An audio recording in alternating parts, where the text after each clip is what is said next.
What kind of a dead person do you want to be? We talked a lot yesterday about death, and I think we need to follow up on this a little bit. I'm Cliff Briscoe, pastor at Living Word Church. If you don't have a home church, why don't you come join us Sunday mornings at 10:30, Wednesday night at 7. We'd love to have you right here in Shawnee, 3831 North Kickapoo.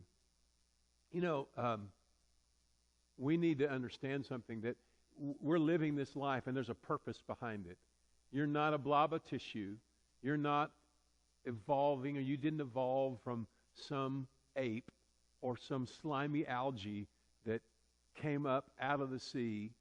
You know, when you think about what an absurd story that really is, that we came from fish. I mean, how did that happen? So fish kind of jumped up out of the ocean and landed on, and they grew lungs in midair, and so they fall and they're flopping around there, and hopefully, you know, a male and female flopped at the same time, and, you know, they got together, and you know, eventually, because they weren't in water anymore, they grew legs. And I mean, how would they live? I mean, it's such a, and I know what they say is, well, it took millions and billions of years, and so that's what they do every time when it becomes so absurd for it to really happen. They just add a few more billion years. It's such a slow evolution. And of course, we know by evolutionary, or from biology, that if you change the anatomy of any living creature just a little bit, they can't live.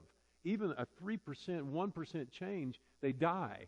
And so you are not just nothing. You are created in the image of God. You are a creation of Him. You're not an accident. You didn't evolve from something by accident. You were known. The prophet talks about that.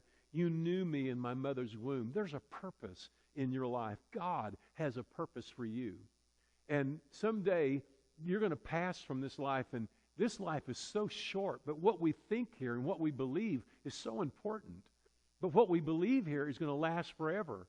What you think about God right now is going to last forever. What you think about Jesus right now is going to last forever. How you treat Jesus is how it's going to be forever. You say, well, I don't believe that. Well, it doesn't change it. It's still the truth. It's going to happen whether you believe it, I believe it. It doesn't make any difference. God is not moved by that. What He is moved by is that He loved you enough to send Jesus and to make a place for you. Jesus said, I'm going to prepare a place for you. Is your place reserved? Have you taken God up on that reservation? Have you made Jesus the Lord of your life? I hope that you'll do that today.